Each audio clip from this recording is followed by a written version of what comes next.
जरा सोचिए, आप अपनी फैमिली के साथ एंजॉय करने वेकेशन ट्रिप पर गए, पर वो ट्रिप आपकी जिंदगी की सबसे भयानक ट्रिप बन जाए, पूरा विलेज आपकी जान के दुश्मन बन जाए। यही होता है इस फैमिली के साथ।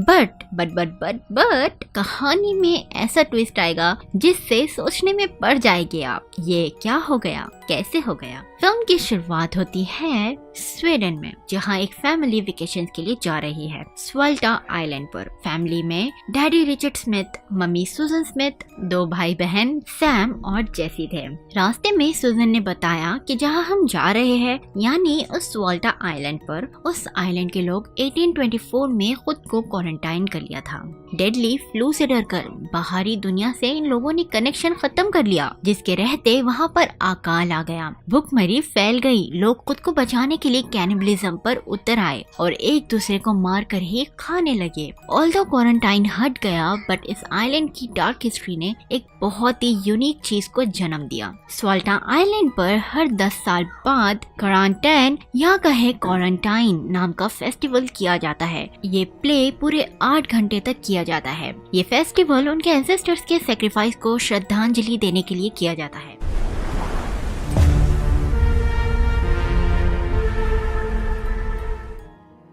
स्मिथ फैमिली कोस्ट के पास एक कैफे में रुकी। यहीं से ये लोग बोट ले गए स्वाल्टा आइलैंड जाने के लिए। कैफे का ओनर बहुत वियर्डो था और अनवेलकमिंग लग रहा था।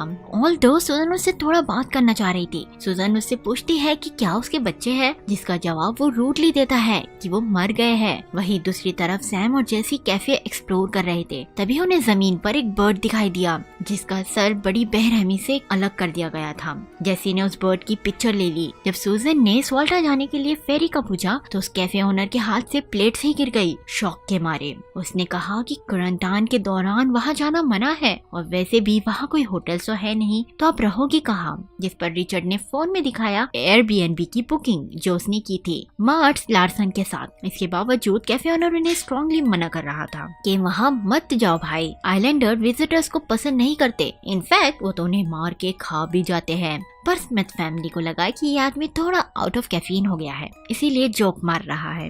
और वैसे भी इतनी दूर आकर वापस जाना नॉट कूल ना, और उन्हें खुद की आंखों से क्वारंटाइन को देखना था। So they decided to move on. कुछ ही देर बाद उन्हें सुनाई थी फेरी की आवाज जो उन्हीं को पुकार रही थी, तेरी फेरी ये पुकारे आजा। तो वो लोग फौरन निकल जाते हैं, कहीं फेरी छूट ना जाए।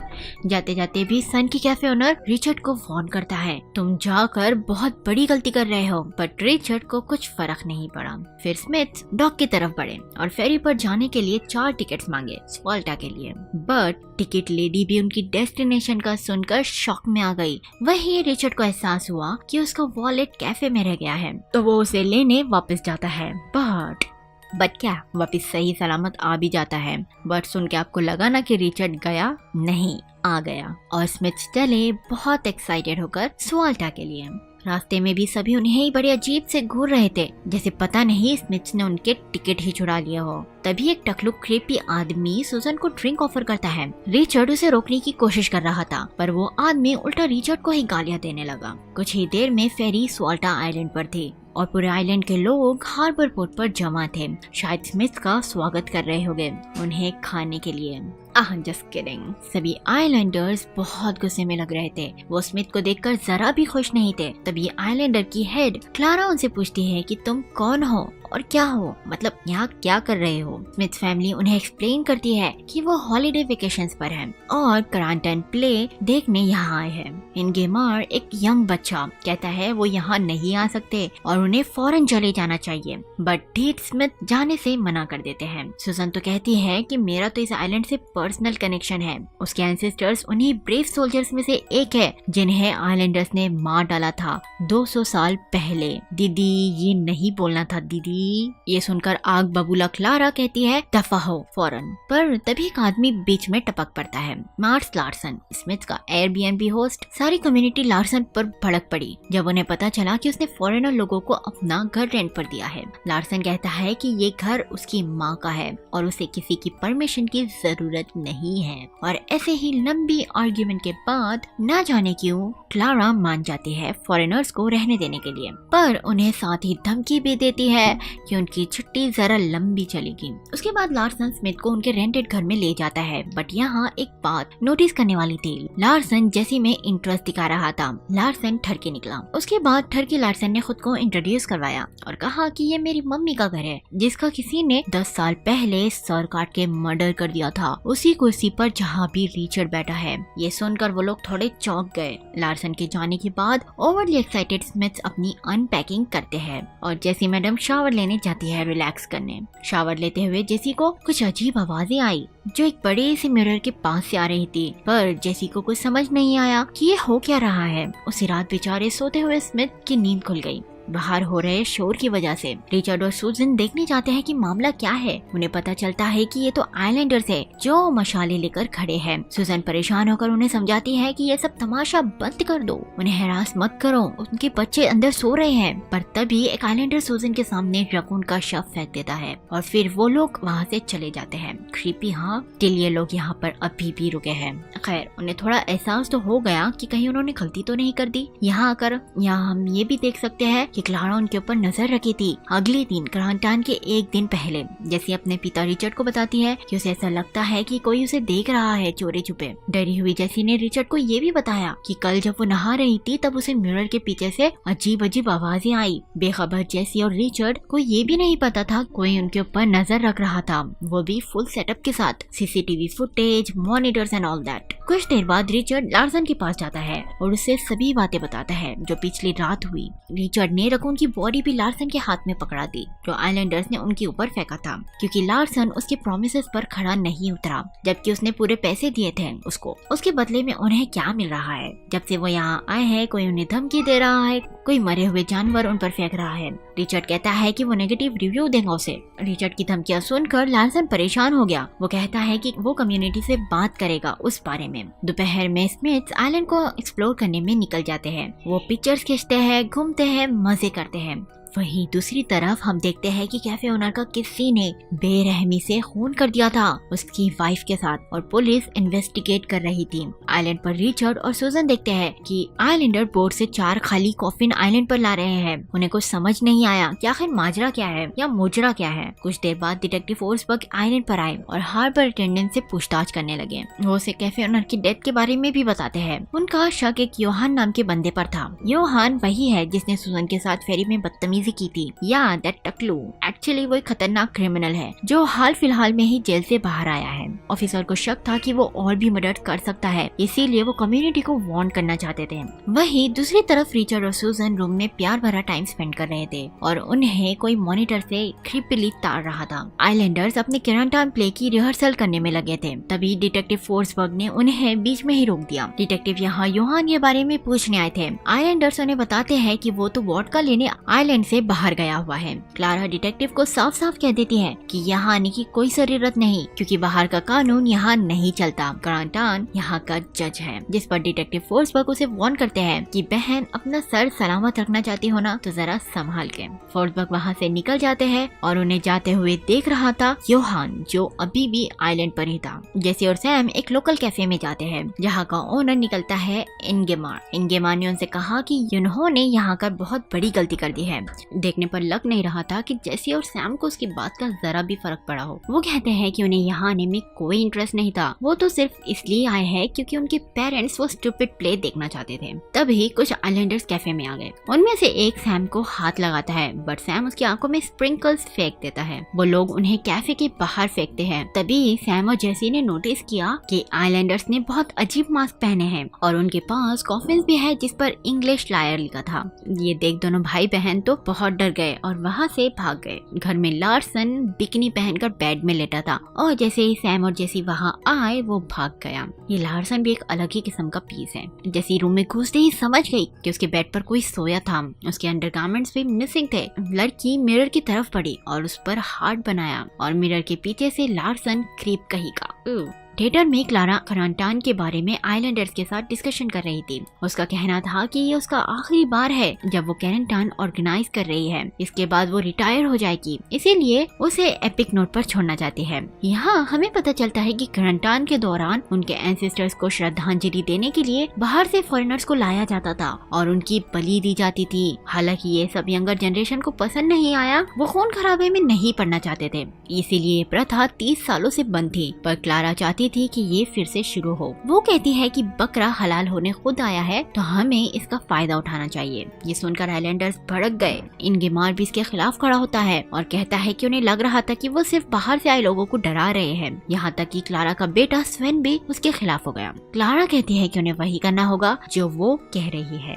उनकी मर्जी हो या ना हो। लोकल्स का साथ न मिला तो क्लारा लार्सन के पास पहुँच गई, उसे कन्विंस करने की उसका साथ दे। लार्सन मर्डर नहीं करना चाहता था तो वो मना कर देता है, बट क्लारा उसे धमकी देती है कि वो उसकी हरकतों से खूब वाकिफ है और वैसे भी उसने बाहर के लोगों को आइलैंड पर लाकर बहुत बड़ी गलती की है। कम्युनिटी उसकी गलतियों को हर बार माफ करती आई है क्योंकि वो उनमें से एक है, बट अगर अब उसने साथ नहीं दिया तो उसे इसकी सजा जरूर मिलेगी। लार्सन के पास कोई ऑप्शन नहीं रहा, उसे क्लारा का साथ देना पड़ा। अगला दिन फाइनली वो दिन था जिसका सबको इंतजार था। करंटाइन का दिन आ गया। एक मास्टरमाइंड सेरेमनी की शुरुआत करता है ड्रम्स बजाकर और लोकल सेरेमनी देखने जमा होते हैं। वहीं दूसरी तरफ लार्सन स्मिथ के पास आया और उनके लिए कुकीज भी लाया। लार्सन कहता है कि उसने कम्युनिटी से बात की थी और उन्होंने स्मिथ को प्ले देखने के लिए इनवाइट किया है, पर उससे सरप्राइज मिल गया जब स्मिथ ने बताया कि वो तो स्विमिंग करने जा रहे हैं हार्बर पोर्ट पर और उन्हें स्टूपिड से प्ले में कोई इंटरेस्ट नहीं है। रिचर्ड कहता है कि 8 घंटे एक जगह बैठकर प्ले देखना उसकी बस की बात नहीं है भाई। हाँ, पर वो क्लाइमेक्स देखने जरूर आएंगे।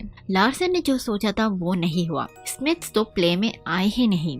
वहीं दूसरी तरफ प्ले भी शुरू हो गया था। प्ले में 200 साल पहले हुई घटना को दोहरा रहे थे। हुआ यूं था कि ब्रिटिशर्स के जरिए आइलैंडर्स को खबर मिली एक भयानक बीमारी फैलने की बाहरी दुनिया में। अब आइलैंडर के लीडर्स के पास कोई ऑप्शन नहीं बचा। इस बुरे वक्त में उन्हें हार्पर को क्वारंटाइन करना पड़ा आइलैंड को बीमारी से बचाने के लिए। उन्होंने इंग्लिश पीपल पर भरोसा किया कि वो लोग उन्हें इन्फॉर्म करेंगे बीमारी खत्म होने पर बीमारी बहुत दिनों तक चली। इसका असर यूं हुआ कि लोग भूखमरी से मरने लगे और कुछ तो एक दूसरे को ही खाने लगे। इसी दौरान स्मिथ स्विमिंग करके घर वापस आ चुके थे। टेबल पर कुकीज रखी थी जो लार्सन ने छोड़ी थी उनके लिए। वो उसे देख एक्साइटेड होकर खाने लगे, पर कुकीज में तो बेहोशी की दवाई थी। स्मिथ उसे खाकर तुरंत बेहोश हो गए और लार्सन बड़े सेटिस्फेक्शन से उन्हें देख रहा था। यहाँ करंटाइन में आइलैंडर्स को पता चला कि उन्हें धोखा दिया गया है। ब्रिटिशर्स ने उन्हें झूठ कहा, असल में बाहर कोई बीमारी ही नहीं फैली थी। पता चलने के बाद मानो आइलैंडर्स ब्रिटिशर्स के खून के भूखे हो गए। वो सब एक साथ जुड़कर खड़े हुए इंग्लिश लोगों के खिलाफ और उन्होंने फिर खेली खून की होली। घर में लार्सन घटियापन पर उतर आया था। उसने जेसी के अंडरगारमेंट्स पहन रखे थे। जेसी बेड पर थी बेहोश। वो उसे असॉल्ट करने के लिए तैयार था, पर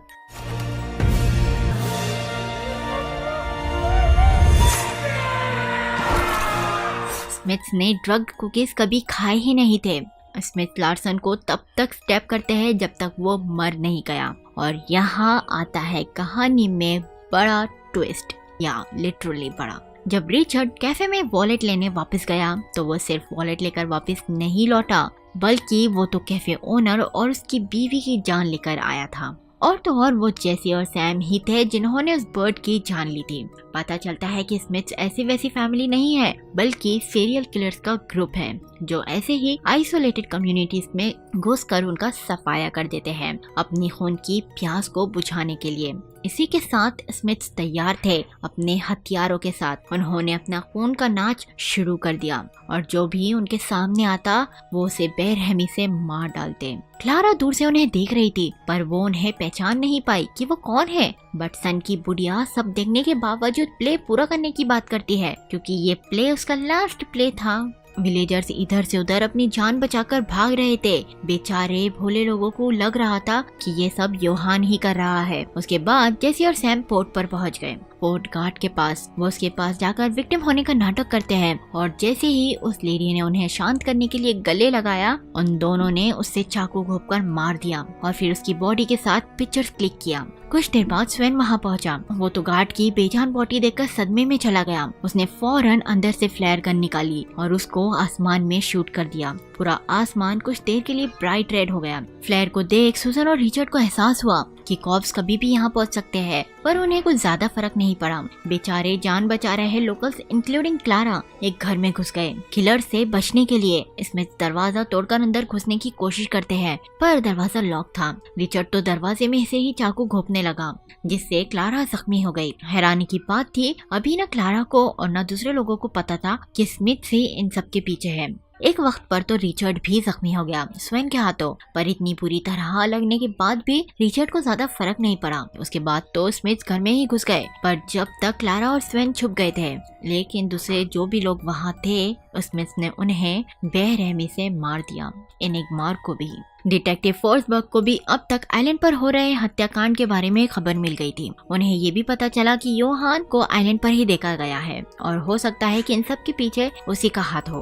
लगभग हर किसी को मारने के बाद स्मिथ उनकी बॉडीज को एक जगह जमा करके उन्हें आग लगा देते हैं। रिचर्ड और सूजन बातें कर रहे थे कि कैसे जलते हुए इंसानों की खुशबू उन्हें उनके हनीमून की याद दिलाती है। इसी दौरान सैम और रिचर्ड के बीच में बिना कोई वजह की बहस हो जाती है और गुस्से में आकर रिचर्ड सैम के गले में चाकू घोंपकर उसे मार देता है। सूजन और जैसी बड़ी आराम से उसे पूछते हैं कि इसे क्यों मारा, जिस पर रिचर्ड कहता है कि उसे ऐसा करना पड़ा क्योंकि सैम उसे एटीट्यूड बता रहा था पूरे ट्रिप के दौरान। यहाँ एक और ट्विस्ट आता है जब जैसी कहती है कि उसे अब एक और इंसान को ढूंढना होगा उसका भाई बनाने के लिए। मतलब सैम उसका भाई नहीं था, वो फैमिली मेंबर नहीं था, बस हायर्ड किलर था। दूसरी तरफ स्वेन और क्लारा अपनी जान बचाकर भाग रहे थे। स्वेन क्लारा से कहता है कि हमें आइलैंड से भाग जाना चाहिए, जिस पर सन की क्लारा कहती है कि उसे रिचुअल पूरा करना है क्योंकि ये उसका लास्ट कैरेंटान है ना। हाँ बहन, समझ गए हम। अब तक 50 बार क्लारा ये बात बोल चुकी है। अब स्वेन भी अपनी संकी माँ के सामने क्या ही बोल सकता था। उसे भी ना चाहते हुए क्लारा का साथ देना पड़ता है। वो अपने घर से शॉटगन ले लेता है।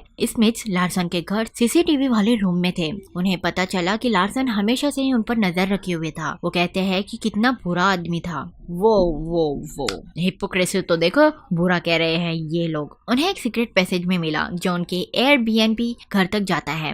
रिचर्ड उसके जरिए उनके घर में घुस जाता है। थोड़ी देर बाद जैसे एयरबीएनबी घर में घुसी फ्रंट डोर से, पर घुसते ही उसे स्वेन ने गोली मार दी। गोली लगने के बाद भी वो बेचारी होने का नाटक करती है। वो क्लारा और स्वेन को झूठी कहानी सुनाती है कि लार्सन पागल हो गया, उसने उसके भाई और पिता का मर्डर भी कर दिया। जैसी कहती है कि लार्सन अभी भी इस घर में हो सकता है। वो दोनों को उसकी बात पर यकीन आ गया। स्वेन शॉटगन लेकर लार्सन को ढूंढने ऊपर चला गया। क्लारा को अब भी जैसी पर थोड़ा शक था, बट जैसी निकली एक नंबर की आलिया भट्ट की फैन। क्या एक्टिंग की उसने बेचारी होने का कि क्लारा को भी उस पर यकीन हो गया। कुछ देर बाद सुजन भी अंदर आ गई और दोनों माँ बेटी खूब रोने धोने का नाटक करने लगे। उधर स्वेन पूरे घर में घूम रहा था। घूमते घूमते वो जेसी के रूम में पहुंच गया। वहाँ पर वो लार्सन की बॉडी को देखकर शॉक में चला गया और उसे एहसास हुआ कि जेसी ने उनका पोपट बनाया है। उसने दूसरे रूम में देखा कि रिचर्ड बेहोश पड़ा है, बट तभी अचानक रिचर्ड ने उसकी गर्दन चीर दिया। बेचारे स्वेन ने जाते जाते गन चलाकर रिचर्ड के हाथ को ही उड़ा दिया। कुछ देर बाद रिचर्ड नीचे आया अपना उखड़ा हुआ हाथ लेकर। फाइनली स्मिथ ने अपना परफॉर्मेंस बंद किया और एक्सेप्ट किया कि हाँ, हम हैं खलनायक, हमने ही ये सब किया है। इतने बड़े झटके से क्लारा कुछ समझ नहीं पा रही थी। वो गुस्से में बोलती है कि ब्रिटिशर्स तो हमेशा से ही बहुत बड़े धोखेबाज हैं। वो कहती है कि इतिहास अपने आप को दोहरा रहा है। वो चाकू लेकर उनकी तरफ बढ़ी, बट शॉकिंगली उसका सर किसी ने उड़ा दिया। वो कौन था? Detective Forsberg. ऑब्वियसली पुलिस तो सब होने के बाद ही आती है। Wow, police in the movies. Forsberg को लगा कि क्लारा इनोसेंट बेचारे टूरिस्ट को मार रही थी। स्मिथ जो बेचारे विक्टिम बन रहे थे पोर्ट की तरफ बढ़ते हैं इस आइलैंड को छोड़ने के लिए। योहान, जिसे कुछ खबर नहीं थी कि क्या हुआ, नींद से जाग जाता है। वो बोट में सो रहा था। कॉप्स को लगा कि इन सब के पीछे योहान ही है, तो वो उसे ऑन द स्पॉट शूट करके मार देते हैं। बेचारा बिना वजह ही मारा गया। मूवी के लास्ट सीन में रिचर्ड कहता है, the family that sledge together stage together, और ये मूवी यही एंड हो जाती है। तो व्यूअर्स, जब मैं मूवी देख रही थी तो मुझे लग रहा था कि कोई फैमिली इतने जीरो सर्वाइवल इंस्टिंक्ट के साथ कैसे हो सकती है, बट देन बूम, जो ट्विस्ट आया बॉस, मैं तो शॉक ही रह गई। आपको मूवी में ये ट्विस्ट कैसा लगा मुझे कमेंट्स करके ज़रूर बताइए, और प्लीज़ मेरे चैनल को सब्सक्राइब कीजिए, वीडियो को लाइक कीजिए और कमेंट करके अपनी राय ज़रूर दीजिए। Thank you so much for watching this video.